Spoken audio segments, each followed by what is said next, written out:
মাথায় কাজ করলো যে একটা ভিডিও বানাবো, শুধু কি করবো, ফালতু চিন্তা করে লাভ নেই, লাইফে বেশি চিন্তা করি না, তাই না? এসিসটা দেখবো, হাউস অফ দ্য টাইগারের নতুন একটা সিজন বেরিয়ে গেছে, সিজন 3 কালকে বেরিয়েছে, অবশ্য দেখা হয়নি আমার, আজকে দেখবো, এখন ডাউনলোড করে নিয়েছি। একদম হাজার আশিতে হাই কোয়ালিটি ছাড়া আমি দেখি না ভিডিও, এটাই আমার নিয়ম, যাই হোক না কেন।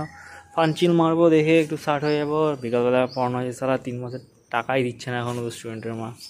দুঃখ এটাই, কী করা যাবে, আজকে সিরিয়াসলি একটু স্ট্রিক্টলি বলতে হবে, না টাকা লাগবে ভাই, টাকা পয়সাটা কিছু হয় লাইফে, নাহলে হয় না ভাই, পয়সা দিতে হবে, আমি 2 মাসের 100 দিয়ে দেবো না, টাকা টাকা লাগবে ভাই, পয়সা ছাড়া ওরা এমনিতে পারে। কালকে প্রচুর টাকা খরচ হয়েছে, 1 বছরের একদম প্ল্যান মেরে নিয়েছি, যেহেতু মরি বাঁচি, যাই হোক 1 বছর লস হোক, জিবে যায়, যাই হোক, কারণ যা দেখছি, যা রিচার্জের প্ল্যান মেরে নিয়েছে জিও, জিও সবাইকে মেরে ফেলছে এভাবে, কী আর করা যাবে, গরিব মানুষ আমরা, খেতে পায় না, তাও রিচার্জ করতে হচ্ছে, এই হচ্ছে অবস্থা দেশের আর দুনিয়ার আর আমাদের।